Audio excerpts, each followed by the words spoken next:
अध्याय 3 प्रभाव एवं वशीभूतता द्वारा कुशलता। जिस बंदूक की मारक क्षमता में ज्यादा फैलाव होता है उससे चिड़ियों का शिकार नहीं होता। यही सिद्धांत भाषा पर भी लागू होता है। जो वक्ता बेतरतीब तरीके से वाक्यों का इस्तेमाल करता है उसे अपेक्षित परिणाम नहीं मिलते।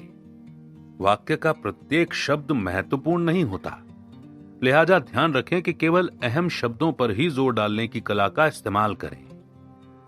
यदि आप मर्यादा पुरुषोत्तम राम या पावन नगरी वृंदावन जैसे शब्दों का उच्चारण करें तो जरूरी नहीं है कि सभी अक्षरों पर बराबर जोर दें। इनमें से केवल कुछ ही अक्षरों को विशेष महत्व दिया जाएगा, बाकी अक्षरों का उच्चारण सामान्य तौर पर होगा। क्यों न इस सिद्धांत का उपयोग पूरा वाक्य बोलने में भी किया जाए। काफी हद तक सामान्य भाषा में हम इस सिद्धांत का उपयोग करते हैं, लेकिन क्या सार्वजनिक भाषण में इस सिद्धांत का इस्तेमाल किया जाता है? दरअसल इसी प्रतिभा की कमी की वजह से भाषण में एक रूपता का दंश प्रकट होता है।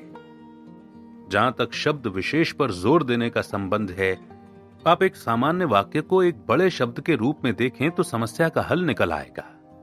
इस पर ध्यान दें। भाग्य संयोग से नहीं मिलता, इसे चुना जाता है। आप मुकद्दर का सिकंदर बोलते समय हर अक्षर पर बराबर जोर डाल सकते हैं। इसे ऊंचे स्वर में बोलिए और महसूस कीजिए। निस्संदेह आप भाग्य शब्द पर विशेष जोर डालेंगे, क्योंकि इस वाक्य में भाग्य मुख्य घोषणा है। नहीं शब्द पर भी समान बल दिया जाएगा। जाहिर है कि नहीं शब्द को विशेष महत्व नहीं दिया तो दर्शक समझेंगे कि भाग्य संयोग से ही मिलता है। इसी के साथ संयोग शब्द पर भी जोर डालने की आवश्यकता है, क्योंकि इस वाक्य में संयोग शब्द का भी समान महत्व है। संयोग शब्द को महत्व देने का एक और कारण यह भी है कि अगले वाक्य में संयोग की तुलना चुनाव से की गई है। साफ तौर पर लेखक ने इन दोनों शब्दों की तुलना दोनों शब्दों पर विशेष बल डालने के ध्येय से यानी कि उद्देश्य से की है। अर्थात वाक्य में तुलनात्मक शब्दों पर बराबर जोर दिया जाना चाहिए। एक वक्ता को स्वर के तालमेल के जरिए तुलनात्मक शब्दों पर समान बल देना चाहिए। यदि आप कहें कि मेरे घोड़े का रंग काला नहीं है, तो आपके जहन में सबसे पहला रंग कौन सा आएगा? स्वाभाविक रूप से सफेद, क्योंकि काले रंग का विपरीत सफेद होता है। यदि आप इस विचार को प्रकट करना चाहते हैं कि भाग्य को चुना जाता है, तो इसे ज्यादा प्रभावशाली ढंग से कहने के लिए पहले कहें कि भाग्य संयोग से नहीं मिलता। इसके बाद कहें कि इसे चुना जाता है। यदि हम कहते हैं कि मेरे घोड़े का रंग काला नहीं है, तो स्वाभाविक रूप से घोड़े से ज्यादा महत्व रंग का हो जाता है। यदि आप कहें कि मेरा घोड़ा सफेद है, तो सामान्य तौर पर जवाब मात्र हामी होगा। उपर्युक्त बयान के दूसरे वाक्य में केवल एक शब्द महत्वपूर्ण है, चुनाव। लेखक या वक्ता वाक्य में चुनाव शब्द को विशेष महत्व प्रदान करना चाहता है, क्योंकि इस शब्द की तुलना पहले वाक्य के संयोग शब्द से की गई है। इस सिद्धांत के मुताबिक इन वाक्यों को इस प्रकार पढ़ना चाहिए। भाग्य संयोग से नहीं मिलता, इसे चुना जाता है। अब इन वाक्यों को बार बार पढ़ें और महत्वपूर्ण शब्दों पर विशेष बल दें। लगभग सभी वाक्यों में कुछ शब्द ऐसे होते हैं जो महत्वपूर्ण विचार को प्रकट करते हैं, अर्थात ऐसे शब्दों को विशेष महत्व देने की आवश्यकता होती है। अखबार पढ़ते वक्त हेडलाइंस पर सरसरी नजर डालकर मुख्य समाचारों का अंदाजा लगा लिया जाता है। अखबार के संपादक को धन्यवाद देना चाहिए, क्योंकि अखबार में हांगकांग में हुई लूट को इतना महत्व नहीं दिया जाता जितना आपके अपने शहर में 5 मछुआरों की मौत की खबर को दिया जाता है। खबर के विस्तार द्वारा संपादक अलग अलग खबरों के महत्व को दर्शाने की चेष्टा करता है। चौंकाने वाली खबरों की ओर पाठकों का ध्यान आकर्षित करने के लिए शीर्षक को कभी कभी लाल रंग में लिखा जाता है। इस प्रकार यदि वक्ता अपने भाषण के जरिए दर्शकों का ध्यान आकर्षित करने में कामयाब होता है, तो इसे वरदान से कम नहीं माना जा सकता। एक सामान्य वक्ता उक्त पंक्तियां बोलते वक्त स्वाभाविक तौर पर भाग्य, संयोग, नहीं और चुनाव पर विशेष बल देगा। एक बार द न्यूयॉर्क सन के संपादक चार्ल्स डाना ने अपने एक संवाददाता से कहा कि सड़क पर जाते समय जब वो किसी कुत्ते को आदमी को काटते हुए देखे तो उस ओर ध्यान न दे। हमारा अखबार ऐसी बेमतलब की खबर के लिए न तो पाठकों का ध्यान खींचना चाहता है और न ही अपना कीमती समय नष्ट करना चाहता है। एक चुप्पी के बाद माननीय डाना ने लेकिन शब्द का इस्तेमाल करते हुए कहा, यदि तुम किसी व्यक्ति को कुत्ते को काटते देखो तो फटाफट दफ्तर लौट आना और लेख को छपने के लिए दे देना। निसंदेह ये एक बड़ी अनोखी खबर होगी। यदि वक्ता बोलते समय भाग्य संयोग से नहीं मिलता, वाक्य के सभी शब्दों पर समान बल देता है, तो ये कुत्ते ने आदमी को काटा जैसी खबर के समान नीरस होगा। लेकिन यदि वक्ता सही शब्द पर बल डालता है तो वाक्य की खूबसूरती बढ़ जाती है। एक आदर्श वक्ता बोले जाने वाले वाक्य के अहम शब्द को पर्वत शिखर के तौर पर पेश करता है। एक आदर्श वक्ता के भाषण में महत्वहीन शब्द नदी की सतह की तरह जलमग्न रहते हैं।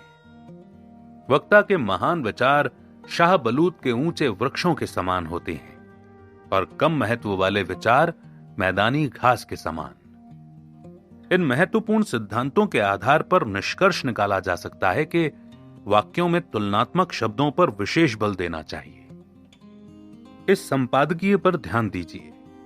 जानकारी के लिए बता दें कि यह लेख हूबहू प्रकाशित किया गया था। हम नहीं जानते कि संदेश मिलने के वक्त राष्ट्रपति ने क्या सोचा और एक चूहे को देखकर हाथी क्या सोचता है, लेकिन हम जानते हैं कि राष्ट्रपति ने क्या सोचा होगा। उक्त वाक्य में सोचा शब्द पाठकों का ध्यान आकर्षित करता है, क्योंकि जब इस लेख को प्रकाशित किया गया था तो इसे गाढ़ी स्याही से लिखा गया है। इसके विपरीत यदि बाकी शब्दों को सोचा के मुकाबले 10 गुना गाढ़ा कर दिया जाए तो भी सोचा शब्द इतना ही आकर्षित करेगा, क्योंकि इस शैली में भी यह शब्द भिन्न रूप से प्रस्तुत किया जाएगा। रॉबर्ट चैम्बर्स के उपन्यास द बिजनेस ऑफ लाइफ से प्रस्तुत यह उदाहरण भी महत्वपूर्ण है। इस उपन्यास में आप, चुका और होता इन शब्दों को हल्का टेढ़ा लिखकर भिन्न रूप से प्रदर्शित किया गया है। जाहिर है लेखक अपने उपन्यास में इन शब्दों की ओर विशेष ध्यान आकर्षित करना चाहता है। उसने उस लड़की की ओर विस्मय से लिप्त क्रोध से देखा। आप इसे कायरता नहीं तो और क्या कहेंगे? आप चुपके से आए और निस्सहाय लड़की से जबरदस्ती शादी कर लें। क्या आप मुझसे यह उम्मीद रख चुके थे कि मैं आपकी सलाह पर जैकलीन के दिमाग में जहर घोलता और खुद को बर्बाद कर लेता? यदि मैं ऐसा करता तो निश्चित तौर पर यह एक कायरतापूर्ण कार्य होता। कुछ विशेष शब्दों पर बल डालने के लिए और इन शब्दों को अलग दर्शाने के लिए लेखक ने इन शब्दों को भिन्नता प्रदान की है। यदि आप जोर से बोलने के आदी हैं तो महत्वपूर्ण शब्दों पर बल देने के लिए उनका उच्चारण सहजता के साथ करें। इस प्रकार आप इन शब्दों पर दर्शकों का ध्यान आकर्षित करने में कामयाब सिद्ध होंगे। यदि आप तेजी से बोलने के आदी हैं तो महत्वपूर्ण शब्दों के उच्चारण की रफ्तार धीमी करें।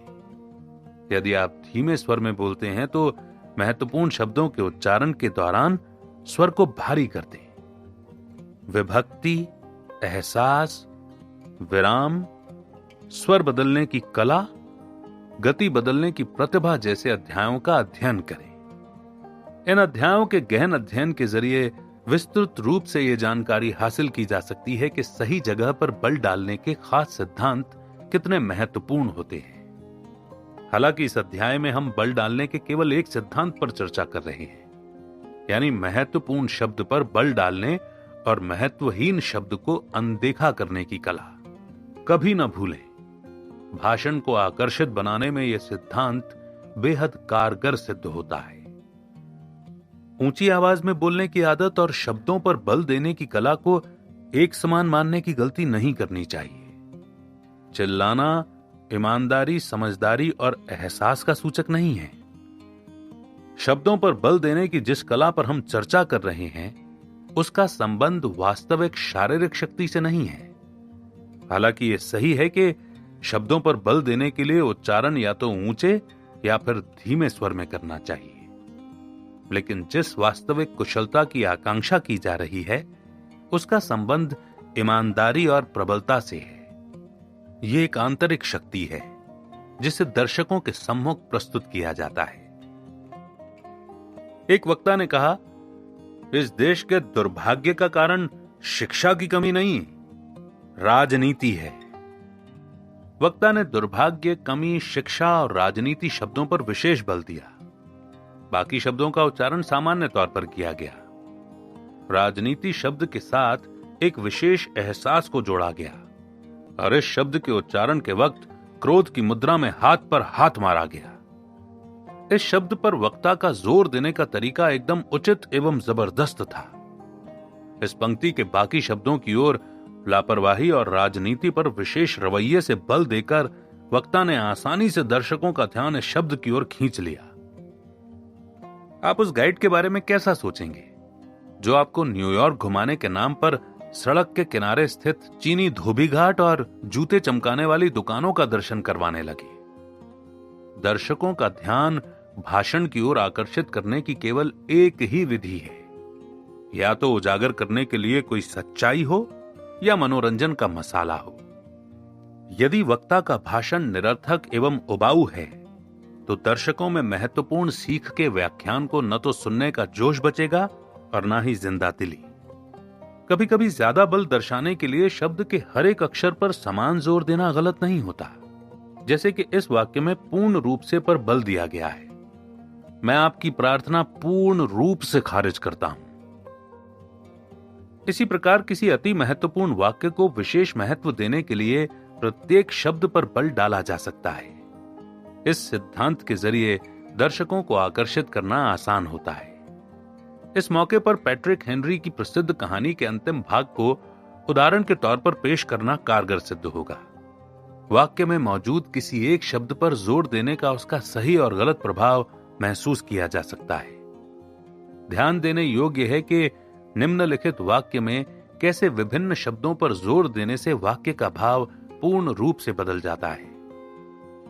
इस वसंत में मेरा मकान खरीदने का इरादा था, लेकिन मकान नहीं खरीदा जा सका। इस वसंत में मेरा मकान खरीदने का इरादा था, लेकिन कोई रुकावट आ गई। इस वसंत मेरा मकान खरीदने का इरादा था, इधर से उधर किराए पर रहने की जगह। इस वसंत मेरा मकान खरीदने का इरादा था, कोई मोटर कार वगैरह नहीं, केवल मकान। इस वसंत मेरा मकान खरीदने का इरादा था, यानी अगले वसंत तक टालने की इच्छा नहीं थी।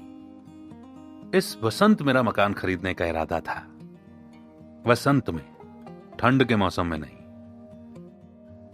जब समाचार पत्रों में महान युद्ध के बारे में लिखा जाना शुरू किया गया तो एक ही तथ्य पर बार बार जोर नहीं दिया गया। हर नए लेख में नई सूचना या नया दृष्टिकोण प्रकाशित करने की कोशिश की गई। सुबह के संस्करण में जिस खबर को ज्यादा महत्व दिया गया, दोपहर के संस्करण में वही खबर कम महत्व की खबर के तौर पर पेश की गई। भाषण के दौरान कहां ज्यादा जोर देना है, यह सिद्धांत सटीक रूप से इस महत्व को प्रदर्शित करता है। एक ही विचार पर बार बार जोर नहीं देना चाहिए, लेकिन यदि आप किसी महत्वपूर्ण घटना पर दर्शकों का ध्यान आकर्षित करना चाहते हैं तो ऐसा किया जा सकता है। ध्यान रखना चाहिए कि भाषण के दौरान जोर देने के नियम किसी खूंटे से नहीं बंधे होते। भाषण में किस शब्द, वाक्य और भाव पर ज्यादा जोर दिया जाए, यह वक्ता की शैली पर आधारित होता है। एक वक्ता भाषण के जरिए जो व्याख्यान करता है, जरूरी नहीं है कि अन्य वक्ता उसी भाषण के जरिए समान भाव पैदा करे। इस बात का भी आकलन नहीं किया जा सकता कि कौन सा व्याख्यान सही है और कौन सा गलत। ये सिद्धांत वक्ता के जहन की उपज होते हैं।